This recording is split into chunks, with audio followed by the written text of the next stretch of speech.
Vamos seguir agora com a última parte que falta, na verdade, tá? É uma parte que está relacionada ao atrito, mas não necessariamente, não obrigatoriamente, tá? Que é a força centrípeta. Então a gente analisou já, quando a gente falou de cinemática, falou de movimento circular, uniforme, e a gente falou que existia uma aceleração lá, que lembrem a aceleração centrípeta, aquela que aponta para o centro. Agora, olhando isso do ponto de vista das leis de Newton, lembrem o seguinte, né? Sempre que existe aceleração, existe força resultante, né? Então, essas coisas sempre andam juntas.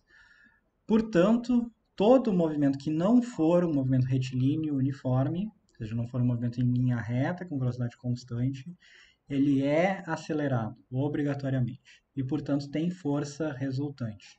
Então, qualquer movimento curvilíneo, qualquer movimento que tenha alguma curva, qualquer curva, vai ser acelerado e vai ter força resultante. No caso do MCU, né, movimento circular uniforme, a gente sabe que existe a aceleração centrípeta, que é o que? V ao quadrado sobre R, lembrem as expressões, né, ou ômega ao quadrado vezes R. Agora, se existe aceleração, existe o que? Força. E a gente chama essa força de força centrípeta também, porque ela aponta para o centro também, né, o centro da curva. Então, nesse caso, a força centrípeta é simplesmente o que? É massa vezes a aceleração centrípeta. Portanto, MAC, né? Então, massa vezes a velocidade ao quadrado dividido por R, ou M ômega ao quadrado vezes R. E aí o que é importante de vocês notarem é que essa força centrípeta aqui, ela não é uma força a mais que aparece na situação. Na verdade, isso aqui vai ser a nossa força resultante, tá? E qual vai ser a origem dessa força resultante vai depender da situação. Então, só para lembrar vocês, né, no movimento circular uniforme, se a gente tem um objeto aqui de massa m que anda sobre essa circunferência com módulo da velocidade constante, existe uma aceleração centrípeta que aponta aqui para o centro e, portanto, existe uma força centrípeta que aponta para o centro também. Essa força é força resultante, lembrem, esse é um movimento acelerado, portanto, é um movimento que tem força resultante. Qual que é a origem física da força centrípeta, né? A força centrípeta vai ter origem ou gravitacional ou elétrica também, né, eletromagnética para a gente. Então, por exemplo, se a gente estiver falando do movimento da Terra em torno do Sol, a força centrípeta que mantém a Terra na sua órbita é justamente a força gravitacional, a força de atração entre o Sol e a Terra. Se a gente está falando de uma pedrinha que a gente grudou na ponta de uma corda e começou a girar essa corda em cima da nossa cabeça e ela está fazendo um movimento circular, a origem dessa força vai ser uma atração na corda, que a gente sabe é a força elétrica, eletromagnética. Então, a origem física disso vai depender da situação. Agora, o que é importante da gente notar, né, é que independente da origem física, isso vai ser uma força que a gente vai calcular e a força centrípeta ela não vai ser uma força a mais ali no problema, ela vai ser a resultante, tá? Então, a resultante nas forças envolvidas. Então, é a força que vai apontar para o centro e vai causar a aceleração. Então, para terminar por hoje, tá? Então, eu vou fazer um exemplo falando de força centrípeta, que é o seguinte. Antigamente era mais comum, tá? Mas hoje em dia acho que ainda existe, tá? Um tipo de truque que normalmente aparecia em circo, mas não necessariamente apenas em circo, né? Que era chamado Globo da Morte, que tem uma moto, tá? Então tem alguém aqui em cima de uma moto, então tem uma pessoa ali.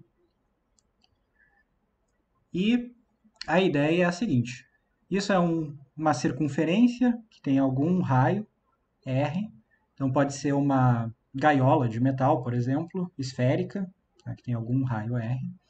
E a ideia é essa pessoa que está na moto, então ela vai andar aqui e a ideia é ela conseguir andar e completar esse círculo toda, essa circunferência toda e voltar ao ponto de partida aqui sem despencar lá de cima, tá? Isso seria completar um loop inteiro aqui, né? Então isso é uma coisa que Às vezes tem essas demonstrações aí com motos, bicicletas, até carros, né? É possível fazer isso. E aí a questão é, bom, como é possível fazer isso, né? Então, como que a gente consegue fazer isso? Por que que a pessoa não simplesmente despenca lá de cima? E como que é a força centrípeta e equacionamento de forças em um problema desse tipo? Então, para fazer isso, eu vou fazer o seguinte, eu vou pegar 3 pontos aqui, vou chamar de ponto 1, ponto 2 e ponto 3. Tá? E aí notem que vai acontecer essa moto a gente vai considerar, por simplicidade, que ela tem uma velocidade de módulo constante aqui. Em 2 ela está para a direita, em 1 ela está para a direita, em 2 ela está para cima, e em 3 ela está aqui para a esquerda. Então vamos analisar o que acontece em cada um desses pontos. Então vamos começar pelo ponto 1, que é o ponto ali mais embaixo. Quando a gente for olhar esse ponto 1, o que que a gente sabe daqui? Quando a moto está passando, essa moto tem uma massa M, a moto mais a pessoa, né, o motociclista, tudo isso tem uma massa M. Então quando ela está aqui embaixo, a gente tem essa massa M, então tem uma força gravitacional mg para baixo. O que mais que pode ter aqui? Pode ter a força normal, né? Então imaginem, isso aqui é uma superfície, a moto está sobre a superfície, então tem a força normal que aponta para cima, né, para fora da superfície, né? A força normal sempre aponta para fora da superfície. Agora a gente sabe que obrigatoriamente existe aceleração centrípeta aqui, né? Portanto, tem que existir força resultante. Que força resultante é essa? É a força centrípeta. Então vamos equacionar essa coisa. Então vamos fazer a soma das forças aqui em 1. E a gente sabe que a soma dessas forças vai ser a força resultante, que no caso vai ser massa, vai ser igual a massa do objeto vezes a aceleração. Então qual é a força qual é a soma das forças? Vamos dizer que para cima é positivo, então a gente tem que mais a força normal menos. No caso do movimento circular, então a força resultante sempre vai ser perpendicular à velocidade. Sim, se o movimento for circular uniforme, porque lembrem, se existir aceleração linear também, né? Ou seja, se o módulo da velocidade estiver mudando não apenas em orientação, mas também em módulo, aí existe uma componente paralela também na velocidade, tá? Então, se o movimento for circular uniforme, então sim, obrigatoriamente a força resultante é perpendicular à velocidade. Tem que ser. Tá? Boa pergunta. Então, seguindo aqui, a gente tem mais Fn, né, para cima, menos mg, porque está para baixo. Isso aqui é igual ao quê? Massa vezes aceleração. Mas que aceleração é essa? Aceleração centrípeta. E aí o que vocês podem observar disso aqui é que se a gente isolar Fn, a gente encontra que a força normal é igual a m vezes g mais ac. E aí lembrem a expressão que a gente viu, né? AC é v ao quadrado sobre r. Então isso aqui nos diz que a força normal é m vezes g mais v ao quadrado sobre r. E aí notem como v ao quadrado sobre r é obrigatoriamente positivo, é maior que zero. O que isso significa? A força normal aqui nessa situação é maior do que mg. Tá? E aí vocês podem estar se perguntando, bom, mas se eu simplesmente tivesse posto a moto parada ali, a força normal não seria igual a mg? Sim, seria. Então como que agora não é igual a mg? Porque lembrei, quando a moto ela vem, digamos, descendo aqui, por exemplo, né? A velocidade dela vai ter alguma componente, ou ela vai estar paralela, ou ela vai estar para baixo aqui, não importa se é completamente paralela ou não, mas ela precisa mudar, essa velocidade ela precisa sair assim agora, né? Então a velocidade que estava assim, então vou botar aqui VI, tem que ficar assim. Então ela precisa mudar de orientação. Quem que pode ser responsável por isso? Alguma força. Que força pode ser responsável? Tem que ser a força normal, porque é a única força que existe ali. Tá? Então notem, não imaginem que só porque a gente está aqui nessa parte aqui de baixo, a força normal é igual a mg. Por quê? Porque a gente está numa situação dinâmica, não é estática. Tá? Se a moto tivesse parada ali, seria uma coisa. Ela não está parada, ela está fazendo um movimento que tem aceleração é um movimento circular uniforme com aceleração centrípeta. Portanto, a força normal ela tem que ser maior do que a força gravitacional. Por quê? Porque a gente precisa de resultante, né? Senão a gente não teria resultante. O que ia acontecer com essa moto? Ela ia continuar andando em linha reta, ela não ia fazer a curva, né? Vamos ver no ponto 2 agora, então. O que acontece no ponto 2? No ponto 2, agora a gente tem uma coisa diferente. O que acontece? A gente tem a velocidade está para cima, só que a força gravitacional está para baixo. Ela segue sempre igual e para baixo aqui, né? A gente pode ter uma força de atrito aqui também, pode. Eu não vou me preocupar com ela agora, porque o que a gente vai olhar é só o que acontece na direção do centro, tá? E aí a questão é, bom, de novo, a gente precisa de aceleração centrípeta. E quem pode ser responsável por essa força, de novo, vai ser a força normal. Então vejam que agora a força normal, ela está aqui paralela ao nosso eixo x aqui, né? E apontando para o centro.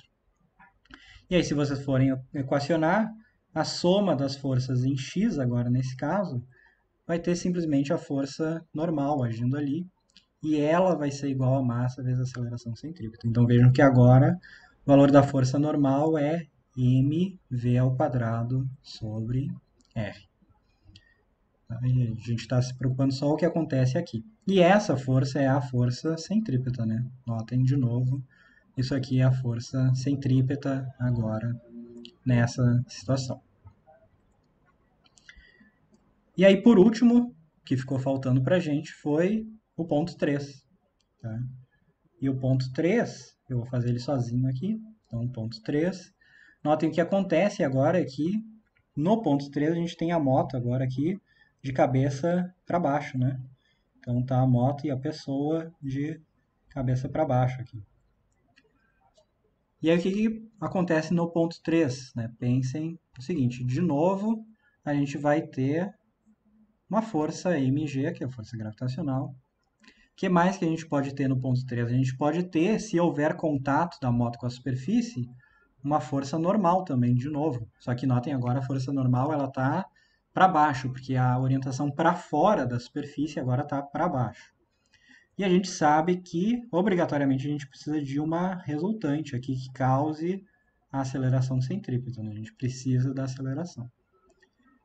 Então, vamos ver o que acontece nesse caso agora. Então, primeira coisa, eu poderia simplesmente dizer que para baixo é positivo, mas eu vou fazer para baixo negativo inicialmente para vocês verem que vai dar a mesma coisa se a gente considera para baixo positivo ou negativo. Então eu prefiro fazer assim para mostrar para vocês que vocês sempre podem escolher o que vocês acharem mais fácil. Então vamos dizer que para baixo seja negativo inicialmente. Tá? Então a gente vai ter a soma de forças ali, vai ter que ser igual à força resultante, né? De novo. Então vamos fazer essa soma de forças. O que vai ter?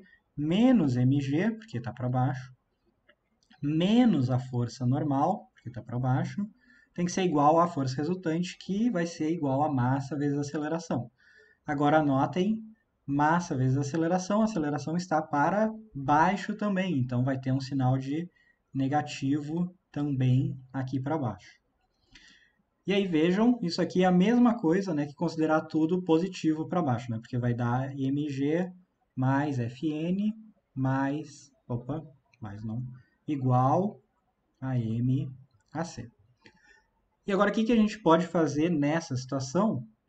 Fazendo essa situação aqui, a gente pode utilizar isso para calcular o seguinte, qual vai ser o valor mínimo da velocidade com que esse objeto, essa moto, pode passar aqui por cima, então vamos dizer um valor mínimo aqui, sem que ela caia lá de cima, sem que ela despenque lá de cima. Como que a gente pode chegar nisso?